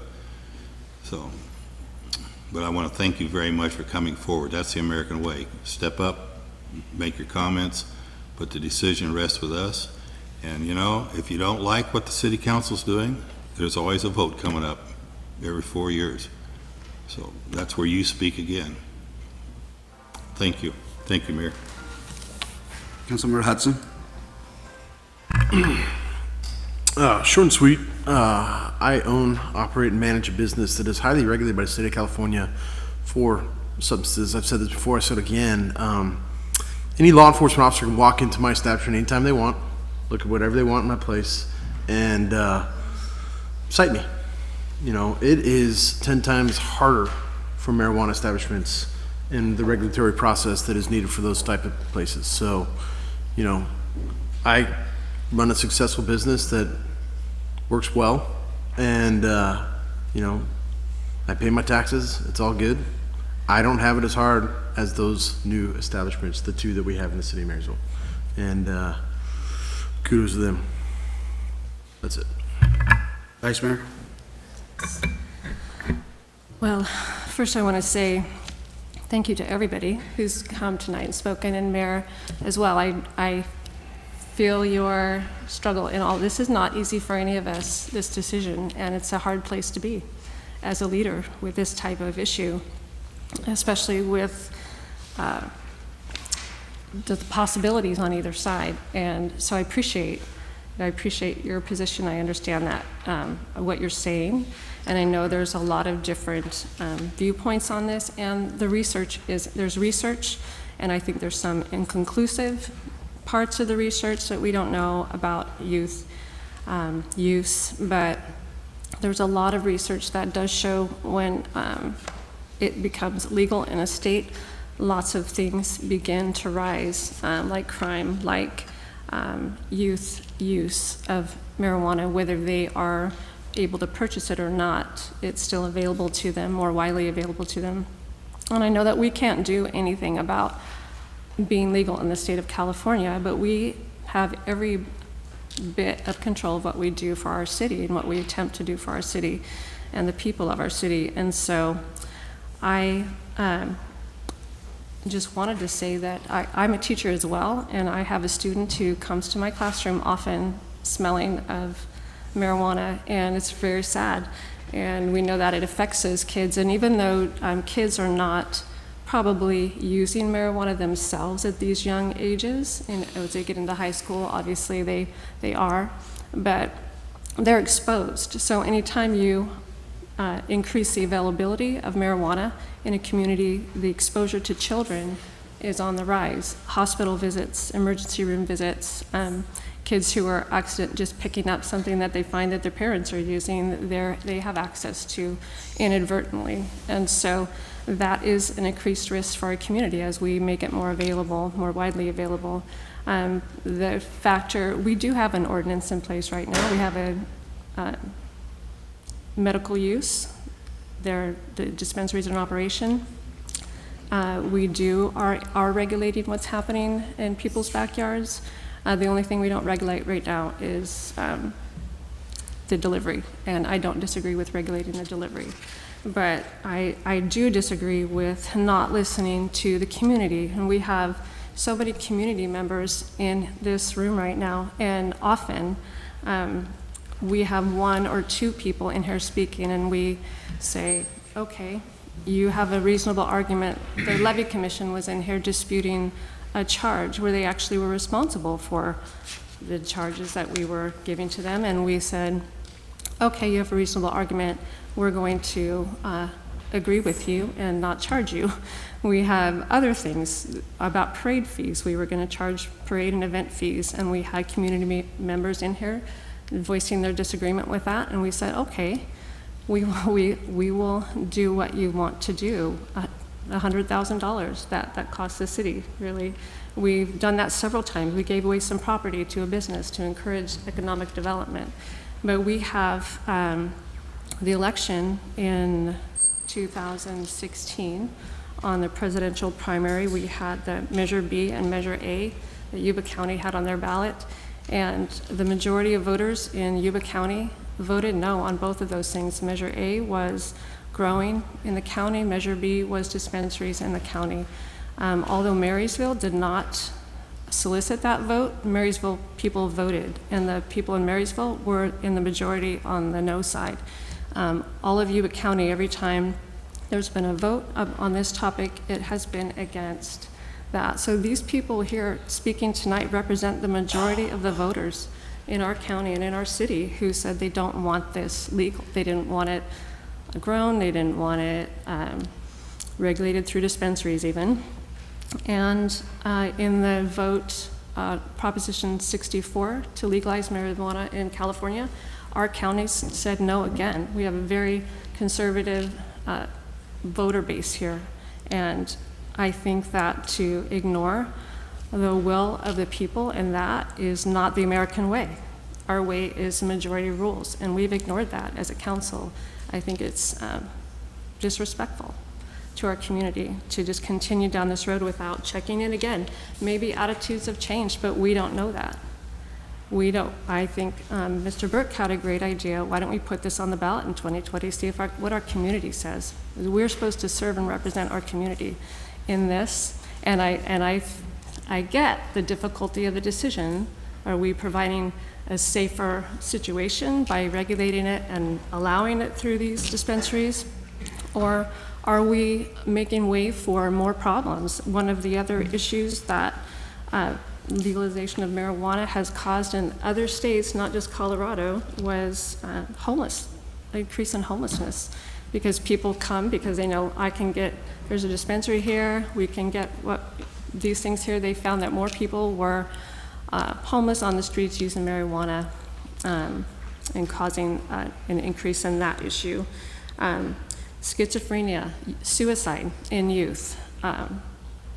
18 to 25-year-olds in every city, in every state where marijuana was legalized, 18 to 25-year-olds had an increase in suicide, increase in use, and those are our college-age students that will have access to it right now already do through the medical marijuana allowance, and that age group will also have access to it with a 21 and over if we increase this, if we change the ordinance.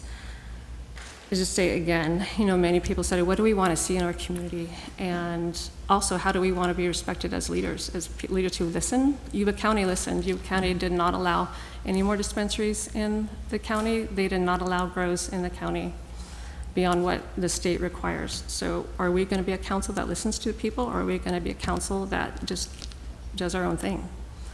I think it's wise to listen. So those are my comments. Thank you so much. Appreciate it. So let's do this orderly. Here we have some recommendations from staff as described in your memo.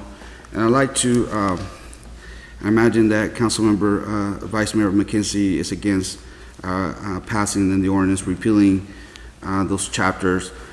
So we see 3 points there. And so I want to take number 1 and split it up and ask for a motion to waive the second reading, and then I'll ask a motion to pass the ordinance repealing and replacing 510 to allow Vice Mayor McKenzie, I imagine, to vote against the ordinance. Is that fair? Okay. So we'll start with the first recommendation, and that's to waive the second reading of Chapter 510. Is there a motion? Make a motion to waive the second reading. Is there a second? Second. Motion is second. All those in favor say aye. Aye. Aye. Motion is approved with the vote of 5-0. Now I'd like to entertain a motion to pass an ordinance repealing and replacing Chapter 510, licensing and business regulations for commercial cannabis activities for adoption on November 5th, 2019. Is there a motion? So moved. Motion, is there a second? Second. Motion is second. All those in favor say aye. Aye. Against? No. The motion passes with the vote of 4-1. Number 2, I'd like to entertain a motion to waive the second reading of the ordinance amending Chapter 1867. Is there a motion to waive the second reading? So moved. Motion, is there a second? Second. Motion and second. All those in favor say aye. Aye. Aye. Now I'd like to entertain a motion to pass the ordinance amending Chapter 18.67, commercial cannabis activity. Is there a motion? Make a motion. There's a motion on the floor. Is there a second? Second. Motion is second on the floor. All those in favor say aye. Aye. Against?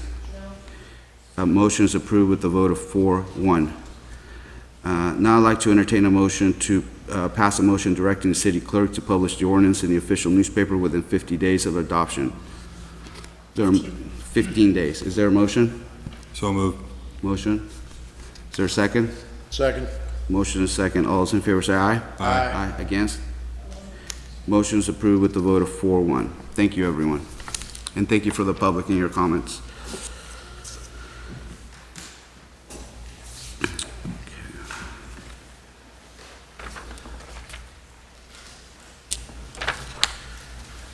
My agenda.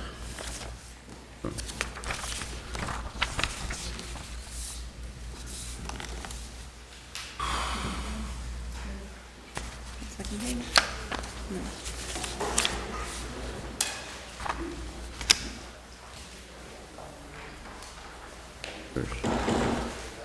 Here, give me yours.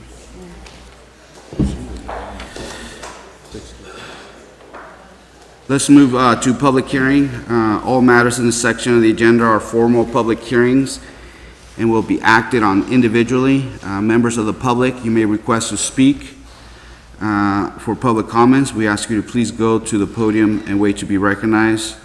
Then please state your name clearly for audio recording, or you may ask for a speaker card with our clerk. Move to item 7. Ordinance repealing Chapter 9.65 of the Marysville Municipal Code, camping on certain property, and reenacting Chapter 9.65 of the Marysville Municipal Code, camping and storage of personal property on private and public property.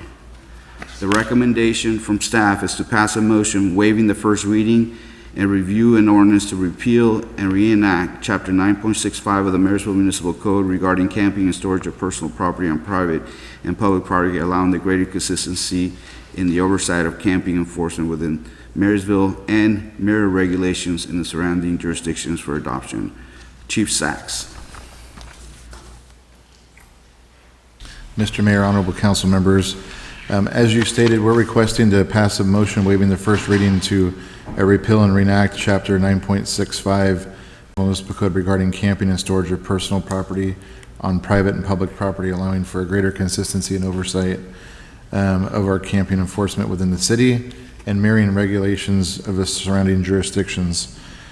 This is to further protect the public lands and the levee system from camping and camping-related activities, as well as to mirror regulations in the surrounding bi-county jurisdictions and follow the intent of the new legislation.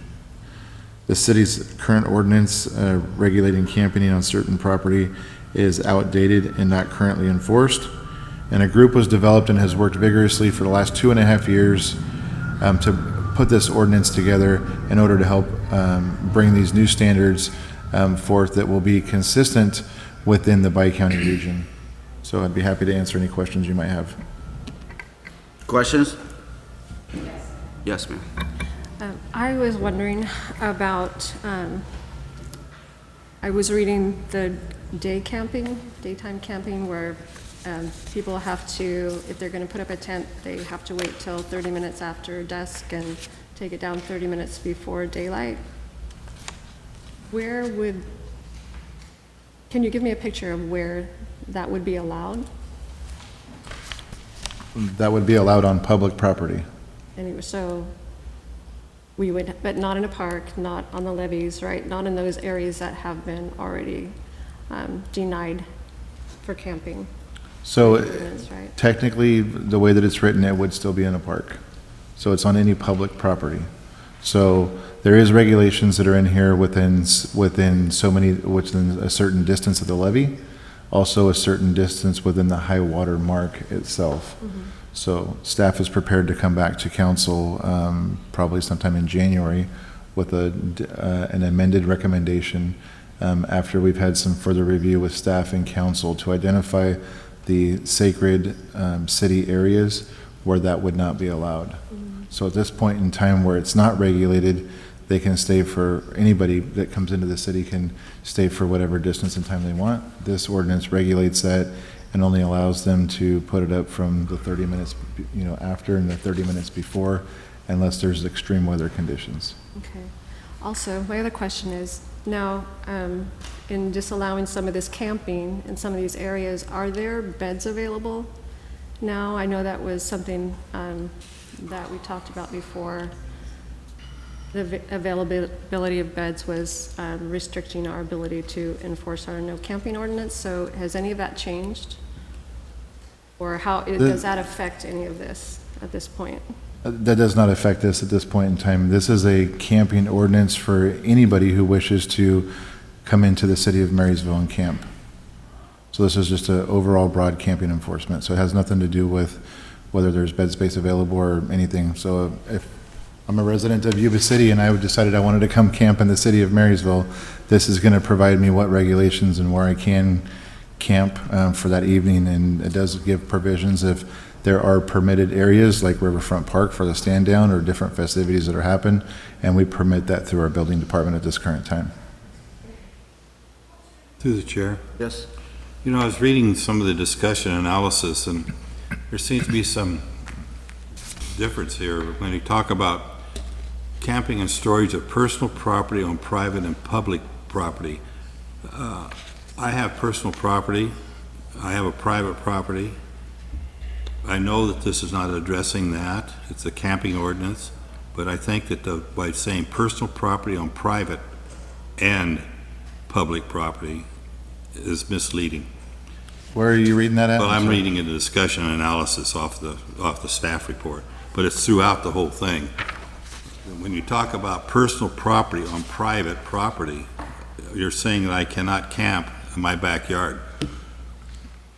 I have a kid that wants to sleep out and watch the sun come up in the morning, so he's going to camp out. I'm just being a little facetious there, but I think that the term personal property on private or public property is misleading. I think it's going to also cause a problem. So the way that we look at that is somebody's personal property, whether it's on, it's going to be regulated on whether it's on private property or public property. So as a private property owner, there's provisions in there that allow for somebody to have other persons besides you to have personal property on your property. With your permission, there's a detailed list within that code section that allows that. The other side of that too is personal property on public property, which would only allow people to have certain things, so they couldn't establish an elaborate campsite for a long period of time. I just have an exception to the personal property on private property. I understand what you're trying to say, but I don't know that that's fair to say that. If I own a car and I want to store a car in my front yard and it has a dysfunctional sticker on it, and I'm storing that there, and I want to camp in it, it's a camper, this creates a problem. It says it's okay. I think with, that word permission of personal the property property, owner. well, excuse me, Chief, don't mean to step on you. No. I think the new ordinance will provide consistent guidelines for camping and storage of personal property on private property. I don't think that's the way you want that to read.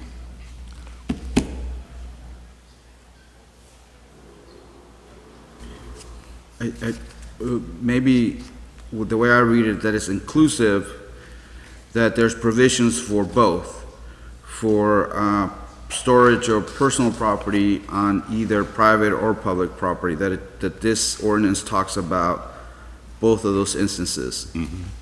It does, but if I have a piece of property and you want to camp on it, and I don't live there, but I say, okay, you can store your stuff on my personal property, there's nothing wrong with that. That's my property. I can allow that. This ordinance prevents that from happening. You're taking my personal property rights away from me. No, it doesn't. It actually allows you to do it on this ordinance. You just have to have permission from the private property owner. That's why I said I gave him permission to do that. Right. So as long as you give permission to somebody to store that property on your property and they're camping in it, this ordinance says that's okay. Now, if it's not visually aesthetic to the neighborhood, then you're going to have a code enforcement issue, and we would knock on their door for that, saying there might be potential code enforcement violations on the other side. Well, I read that ordinance page by page, and I know there are some indications and refers to that. But when you say personal property on private land, and you're saying, I can't, not you, but the ordinance is saying you can't do that, then I have a problem with that. I have a better way of putting it. Yeah, I read that. I know what it says. Okay. So it's the title that you're... Yeah, I think the exception is, I don't want to belittle this. No, but if there's something with the title, maybe we have staff work with you on looking at the title, but not necessarily the you know, you're okay with the ordinance, it's just maybe the title that... No, it's not the title, Mayor, it's the term personal property on private land. That's what I'm finding exception to. I think there's a better way of putting that. Right. Yes. I yield. I have to agree, not on the concept of what you're trying to get to, because I do agree with that. But it is a little confusing. Is your mic on, sir? Your mic on?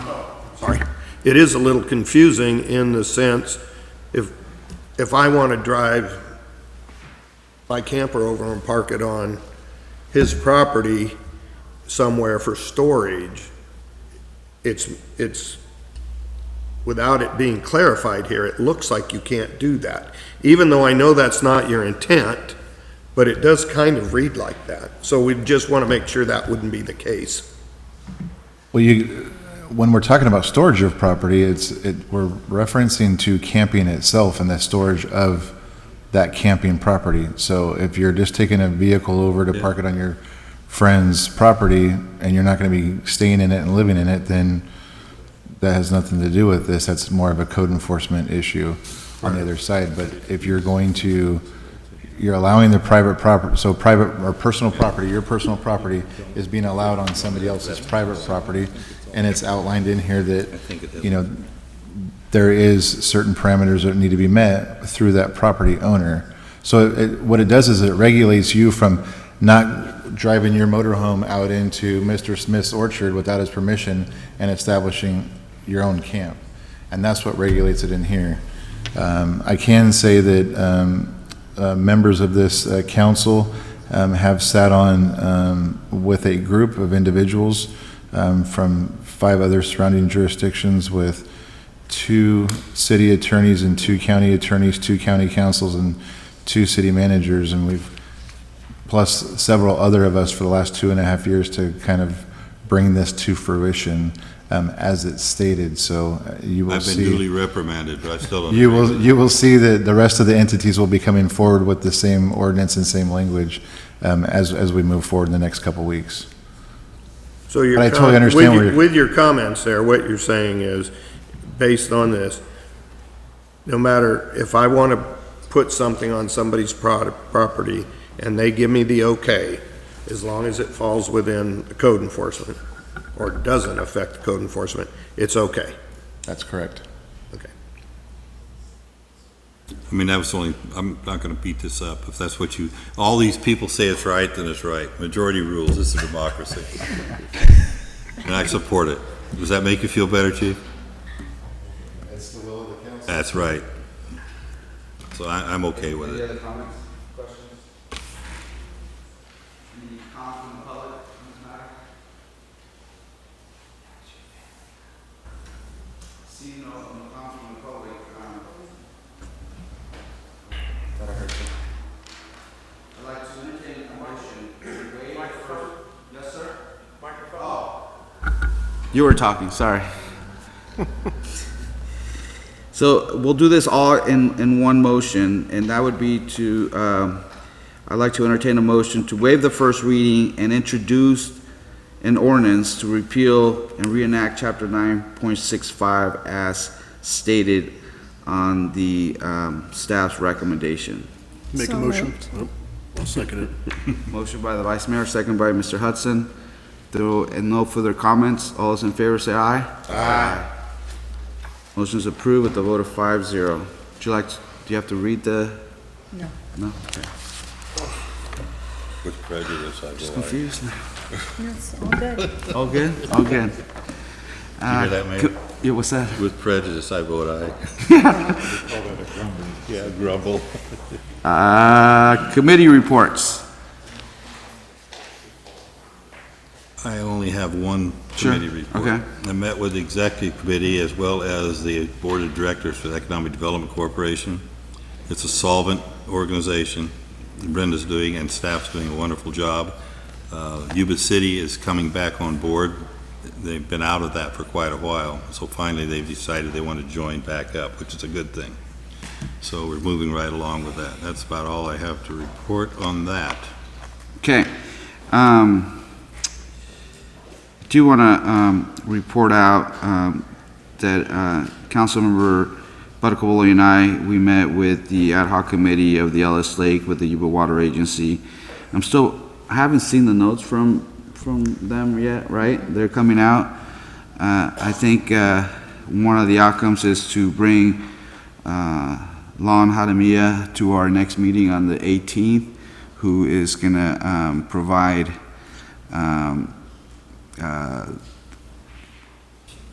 kind of lead economic input.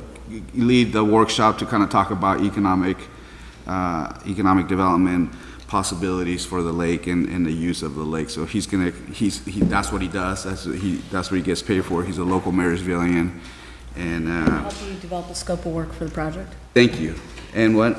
Help the ad hoc committee develop a scope of work for the Ellis Lake Master Plan project. Thank you, ma'am. So I just want to report that out. Any other committee reports? Seeing none, any council correspondence? Not tonight. City managers report? I have no report. Council comments, Vice Mayor? Yes, I have tickets to the Art and Oysters event coming up, fundraiser for the Arts Council, so please Wow, pressure. purchase yours from me. Do you have a square? Yeah. No, I don't. I'll get one though. And that's it. Thank you. Thank you. Mr. Hudson? I had the pleasure of going to 2 conferences this past month, and I don't wish to do it again. But I did do some learning there, and I appreciate the opportunity to go there and educate myself a little bit. So it was good. LAFCO and League of Cities. You got to hang out with me. Once again, don't wish to do it again. Is that it? Yeah, that's it, man. Mr. Simmons? Yeah, I've been asked by the mayor to represent the city of Marysville on the opening of Highway 70 of Butte County, which I will do on the 18th, I think it is. So I will put on best clothes I have and represent the city. Thank you. Also, I had the distinct pleasure, as all of us did, to attend the grand opening of the Hard Rock Casino. I got to tell you, folks, that is one beautiful palace, as I think you'll agree. The food was outstanding. There was thousands of people there. I think they had about 1,300 and some odd people opening just in the VIP area. It's just, if you haven't been able to attend in the audience, it might be well worth your while to just go down and look at it and see what it is. It's one of the greatest pieces of enterprise and advancements in Yuba County we've had since the creation of Beale Air Force Base and the Camels. So it's a privilege and an honor to be associated with that. Of course, Marysville has a memorandum of understanding with them for 10 years, so there'll be some mitigating funds coming in from the gambling. I will tell you this, that was the biggest fight I ever had in my life on the Board of Supervisors getting that approved. It reminds me of what's going on tonight, that people were just definitely opposed to having that casino there. 16 lawsuits that casino went through before it was approved. So anyway, if you get an opportunity, go visit it. I think you'll enjoy it. That's all I have, Mayor. Thank you. Mr. Buttercole? I just want to say I'm really happy to see the road improvements have started. 17th Street, I believe, well, when I went by about 3 o'clock, it was almost done. So it's obviously not a complete road revamp, but it's definitely an improvement. I think it'll help save the road for a little while longer. I also want to just make I just want to quickly say on this whole cannabis thing, it's such a tough decision. I don't think there's any of us, well, I don't want to say that. I think we all want to be careful how this affects kids. Unfortunately, it's here, we have to deal with it, and I'd rather see we control it. So, and then along with that, just as mentioned on the ad hoc for Ellis Lake, I think it's going to be amazing. I think it's going to be amazing where we're going to end up. It's going to take time. It's not going to happen overnight, but I mean, I can't wait. I'm really excited to see something. And it looks like we may have the fountain on by Christmas. Isn't that the feeling you got? I don't know. I'm not promising. I'm saying that was going to be the attempt, is to get it on by Christmas. Anyway, that's all I have to say. Thank you. Yeah. Thank you. Yeah, the casino visit was well worth it. The League of Cities was always great opportunity to learn from other cities and from other folks who are doing good work, including in the area of cannabis. And I think it is, I agree with Councilmember Simmons that the voters have the right to disagree with me at the ballot box in November, but I will run one more term because I think there's some important things that I want to focus on, and if the voters allow me to continue being their mayor, I'm going to work really hard on it. I can let you know that that I also attended, Marty and I attended a SACOG event called Futures Forum, which was pretty interesting. The idea that we really need to refocus our energy on our older commercial corridors and reviving them in a way that will bring in more individuals into our city. The one area that they talked about, that the largest demographic populations in our communities are baby boomers and the millenniums, and that both of those groups will drive how we plan for cities, how we develop, how we build, and so we need to keep that in mind as we move forward, and that using transportation dollars or dollars that are being used for public transportation or other means, that we need to review and revise and take a hard look at those dollars being invested the most effective or most efficient way. Are there other ways that maybe we can use some of those dollars? And overall as a region, that's the question that came up. And bottom line, what I got out of that Futures Forum is that our job as individual elected official is to think big, to think, the word was think cathedral thinking, think of ways that you can make a change that you might not be able to see it, but hopefully your kids or your grandkids will be able to see the changes you'll make for your cities. And so those projects, as we think, the bigger we think, and we put the energy in that, and we all work hard in the same direction, I think we'll make some really great things for the city happen, including Yellis Lake, with the bridge being, that was a 30, 40-year project, the bridge, the Fifth Street Bridge, and that's happening. So it takes 30 to 40 years to get some of these bigger projects done. I'm happy that we have a council that can disagree but come to some type of agreements and move things forward. So let's continue thinking about the individuals, making their life better, the quality of life for our residents and visitors and people who may want to invest in our city. Let's make the barriers lower for business that may want to come and do business here. I know Marty's really interested in that and getting her community development director on board, so that we start working on lowering some of those barriers so we can get new investment into our city and make the vibrant place that we can. And let's think big as a council, and let's continue moving forward. And I appreciate everyone's work today, and staff are outstanding for even getting to what we did this year. Every time I think about what we've done this year, and I'll be quiet, I'll stop, but I'm really proud of the staff work, because from what we've done this year, if you just look back on all the things that we've been able to accomplish, it's pretty impressive with the limited amount of staff that we have. So thank you to staff, thank you for Marty and her leadership in getting folks moving forward on things. And I know that sometimes we get frustrated, but I think overall, I think we're doing a great job. So thank you. With that, I'd like to, here we go. We'd like to adjourn this meeting in memory of former Marysville Sergeant Philip Morris to our next regular meeting of City Council, November 19, 2019 at 6 p.m.